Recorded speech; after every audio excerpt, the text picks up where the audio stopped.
प्रत्याशी हैं बागपत विधानसभा क्षेत्र से। आपका क्या चुनावी मुद्दा है? कौन सा चुनावी मुद्दा आप लेके जनता के बीच में? जनता आपको वोट क्यों करे? आपका क्या एजेंडा है कि जिसको लेके आप चल रहे हैं? देखिए, सबसे पहले पीस पार्टी के डॉक्टर का नारा है कि हिंदू मुस्लिम साथ चलेगा, एकता का राज चलेगा। यानी सभी के लिए पीस पार्टी अमन का पैगाम लेके आई है। पीस का मतलब ही अमन होता है। यहाँ से पहले भाजपा की सरकार रही है तो उन्होंने हिंदू मुस्लिम की राजनीति की है। वो बिल्कुल एक तरह से सिरे से नकारते हुए इस चीज़ को हिंदू मुस्लिम में भाईचारा रखते हुए पीस पार्टी इलेक्शन लड़ रही है। और जो बागपत के अपने मुद्दे हैं क्षेत्रीय, जैसे अच्छे से स्कूल नहीं होना, अस्पताल नहीं है, सड़कें नहीं हैं, बड़े खस्ता हालात हैं और दिल्ली के बड़े नज़दीक रहते हुए भी बागपत में विकास से कोसों दूर है। ये जो क्षेत्र है बागपत, ये किसान बाहुल्य है, ना कि जाट बाहुल्य बोले, ना कि मुस्लिम बाहुल्य बोले, किसान बाहुल्य क्षेत्र है। तो आपको क्या लगता है कि अभी जो वर्तमान सरकार रही यहाँ किसानों के मुद्दे को लेकर अभी जो किसान आंदोलन चला, उसका असर इस क्षेत्र के अंदर है या नहीं? बिल्कुल किसानों का तो असर है ही, और किसानों के साथ जो जाति हुई है उसका बदला तो लिया ही जाएगा। और बहुत दिनों से किसान यहाँ परेशान हैं, जैसे गन्ने का मूल्य नहीं मिलता किसानों को, उसके लिए बार बार आंदोलन करना पड़ता है। बीजेपी बोलते हैं कि हमने गन्ने का समर्थन मूल्य भी बढ़ाया है, लोगों को पेमेंट भी समय पे हो रही है। वैसे हवाओं में बातें तो कोई बीजेपी से करना ही सीखे जी, बड़े झूठ बोलते हैं, आप सभी को मालूम होगा जी। लेकिन धरा पर कोई नहीं है जी, कोई काम नहीं। अगर धरा पे बीजेपी का काम होता तो बीजेपी को इस वक्त यहाँ से भागने की जरूरत न पड़ती। अब बीजेपी भागती दिखाई दे रही है। अब यहाँ से विकास के नाम पे यूडीए की सरकार बनाने जा रहे हैं। विकास के नाम पे भी बहुत कुछ बोला जाता है। बीजेपी के नेता बोलते हैं विकास के नाम पे हमने पश्चिमी उत्तर प्रदेश में सड़कों का जाल बिछा दिया है, या सुरक्षा व्यवस्था के नाम पे हमने जो है बड़ा लोग सुरक्षित जो ग्रामीण सड़कें हमारी आप देखिएगा खस्ता हालात हैं। एक भी रोड ऐसा नहीं है आप बागपत से किसी गांव में जाने लगे तो आप सही सलामत गाड़ी लेकर पहुंच सके, इतने खस्ता हालात हैं। 2-2 फुट गहरे गड्ढे हैं जी। विकास के नाम पे आप ये समझ लीजिए कि आप यहाँ से सतपाल सिंह जी और धामा जी हमसे मालूम कीजिए जो उन्होंने गाँव गोद लिए थे उनका कितना विकास हुआ है जी। ये कहने की जरूरत है या बताने की जरूरत है, या आप खुद देख लेंगे, या आपने आप लोगों से मैं कहूंगा कि आप जाके उनका एक बार दौरा करके जो उन लोगों ने गांव गोद लिए थे एक बार उन लोगों का दिखाइए कैसे आप लोग देख चुके हैं जी जी। और अभी जो बीजेपी है वो सामने उसके अपने फाइट में मानती है गठबंधन को, सपा गठबंधन को, और वो आरोप प्रत्यारोप के तहत वो जाटों पर मुसलमानों का ठेका उठाती है। वो बोलते हैं कि भाई ये लोग जो सामने हैं वो जाट और मुसलमान की राजनीति करते हैं। इसके बारे में आपको क्या कहना है? जाट और मुसलमान की राजनीति वो करते हैं, ये सरासर झूठ है। वजह यह है अगर सपा और रालोद गठबंधन करते हैं तो वहाँ पे मुसलमानों का उन्होंने कोई भी एजेंडा नहीं उठाया, जबकि वो जाट आरक्षण की बात करते हैं। लेकिन जाट आरक्षण तो वो ले लेते हैं और मुस्लिम वोट को 100% चाहते हैं, लेकिन 1% भी मुस्लिम आरक्षण नहीं देने की बात करते हैं इस गठबंधन में। तो इससे क्या समझे हम कि मुसलमानों के साथ दोहरा व्यवहार किया जा रहा है। लेकिन यहाँ पश्चिमी उत्तर प्रदेश में खासतौर से बागपत लोकसभा की बात करें तो यह 5 विधानसभाओं में से 2 विधानसभा सीटों पर उन्होंने मुस्लिम कैंडिडेट दिए अपने। देखिए ये सब लुभाने की बात है। मुस्लिम कैंडिडेट कहीं जगह जगह खड़े कर दिए, उनके सहारे से कहीं वोट आ जाए, जबकि जाट समाज ही उनका विरोध कर रहा है जी।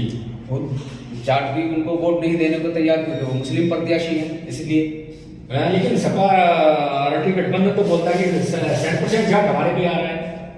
गलत बोलता है। फिर योगेश धामा क्यों यहाँ वो भी जाट है जी। अगर 60% है अगर और योगेश धामा पे वोट जा रहा है तो आप ये देखिएगा कि कितना % इस पे योगेश धामा पे गया है और कितना गठबंधन पे जाएगा। ये सरासर झूठ नहीं है तो क्या है? लोगों के आंखों में मिर्ची डाल के वोट लेने का काम करते हैं गठबंधन। और सामने जो गठबंधन के लोग हैं वो कहीं ना कहीं आप पर पीस पार्टी पर ये आरोप लगाते हैं कि आप लोग बीजेपी की बी पार्टी बन के काम करते हैं। देखिए जो भी मुस्लिम पार्टी आती है वो बीजेपी की बी बन जाता है। मैं ये सवाल करता हूँ आपसे, सपा अलग अलग इलेक्शन लड़ रही है वो बसपा लड़ रही है, बसपा लड़ रही वो है। बी टीम नहीं है। आप यहाँ से लड़ रही है, वो बी टीम नहीं है। जी। कांग्रेस लड़ रही है, वो बी टीम नहीं है। या सिर्फ मुस्लिम पार्टी ही बी टीम कहलाएगी? जी। ये सुनिश्चित कीजिए कि बी टीम, या तो ये कह दीजिए कि भाई मुस्लिम ही बी टीम रहेगा हमेशा, या फिर आप उनको भी घोषित करिए जो वो गठबंधन के अलावा बी टीम लेके लड़ रहे हैं। वो भी तो सब उसको तो कुल मिला के ये माना जाए कि जहाँ अगर इनके सामने मुस्लिम कैंडिडेट आ गया तो उसी को भी पार्टी बोलेंगे। इसी को भी पार्टी बोलेंगे, क्योंकि मुस्लिम क़यादत कहीं खड़ी ना हो जाए। जी। मुस्लिमों से डरते हैं ये लोग। जी जी जी। चलिए कोई नहीं, आप आपके बारे में बात कर रही है।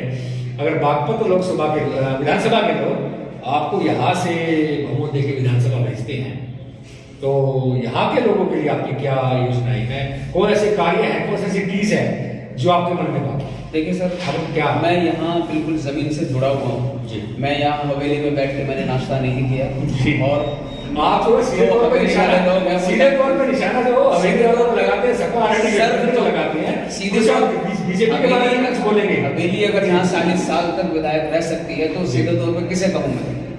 जी, मुझे बता दीजिए, जिन लोगों ने यहाँ पे विधानसभा 40 साल सरकार तो चुनाव बीजेपी की है।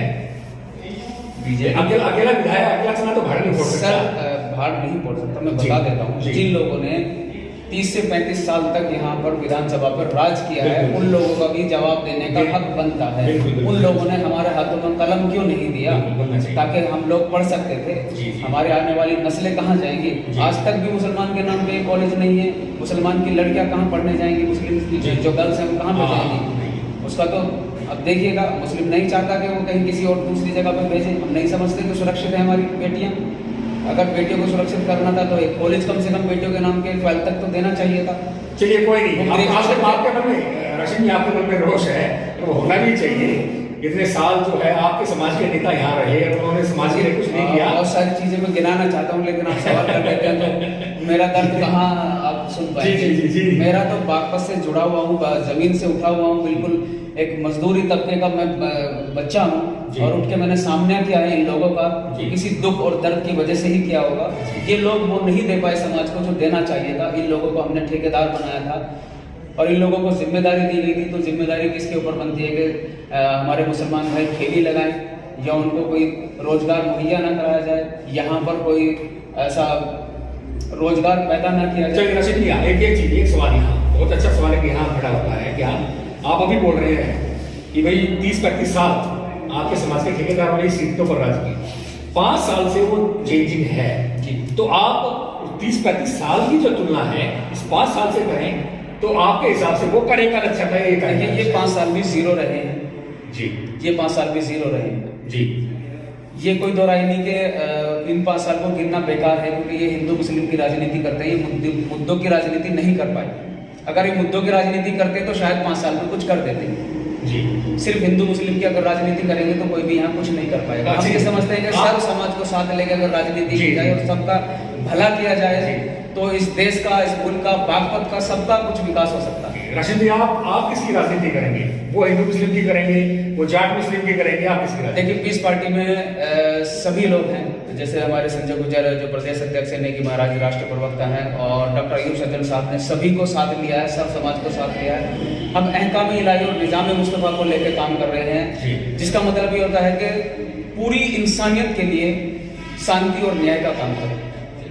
अच्छा, वो बीच में बात रह गई, बागपत विधानसभा के लिए अपने कार्य बता रहे थे आप कि भाई अगर मुझे बागपत के लोग अपना आशीर्वाद देते हैं तो ये मेरी योजनाएं हैं। बागपत के लोग अगर मुझे आशीर्वाद देते हैं, अपनी दुआओं से नवाजते हैं और मुझे असेंबली तक पहुंचाते हैं जी, तो सबसे पहले जो यहाँ की समस्याएं हैं, जैसे कि अस्पताल है और स्कूल्स हैं, कॉलेज हैं जी, इनकी सुविधा को संभाला जाए। अस्पताल का मसला ये है कि यहाँ पे अगर कोई छोटा सा भी मसला हो जाए, बीमारी, तो यहाँ या तो दिल्ली लेके जाते हैं या मेरठ लेके जाते हैं। इमरजेंसी के लिए हमारे यहाँ कोई भी सुविधा नहीं है। भले ही बागपत में CHC है यहाँ पे और एक जिला अस्पताल भी है, लेकिन सिर्फ नाम का है, सुविधाएं कुछ नहीं है। वहाँ पब्लिक धक्के खाती है रोजाना, हजारों की भीड़ में लोग जाते हैं, लेकिन इलाज कुछ नहीं होता। यहाँ तक कि कुत्ते काटे का इंजेक्शन भी नहीं लगा पाते लोग। ये बड़ा मसला। अच्छा, एक स्वास्थ्य को लेके हो गया, शिक्षा को लेके हो गया, शिक्षा को लेके हो गया, यहाँ की सड़कें मैंने बताया ना बड़ी खस्ता हालात हैं सड़कों पे। अब यहाँ से अगर शहर की मैं बता रहा हूँ सर, यहाँ से पुराने कस्बे से अगर आप बाजार तक भी जाएंगे तो 1 किलोमीटर का भी रास्ता नहीं पड़ता, जो कि तकरीबन 7 साल से खराब है।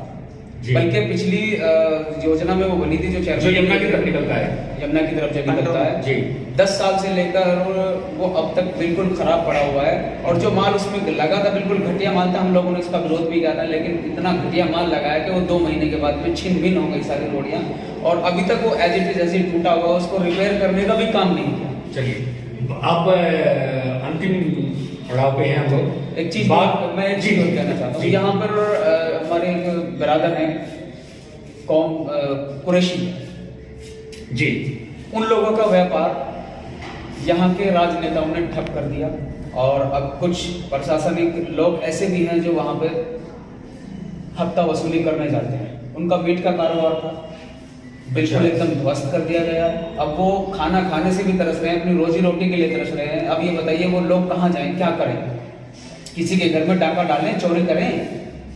इसका जवाब है किसी के पास? अगर हम लोगों को बेकार कर दिया गया तो वो कहाँ जाएंगे? बेकार लोग कहाँ जाएंगे? जी, तो अभी बागपत विधानसभा के लोगों के लिए आपका क्या संदेश है? बागपत विधानसभा के लिए यही संदेश है कि वो ज़्यादा से ज़्यादा आने वाली 10 तारीख में मुझे गिलास के चिन्ह पर वोट लगाएं।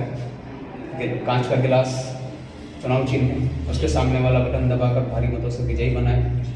बागपत की जनता का अगर आशीर्वाद रहा, उनकी दुआएं रहीं, तो असेंबली में जाएंगे और उनके लड़ाई लड़ेंगे, दिल से लड़ेंगे, सच्चाई के साथ लड़ेंगे।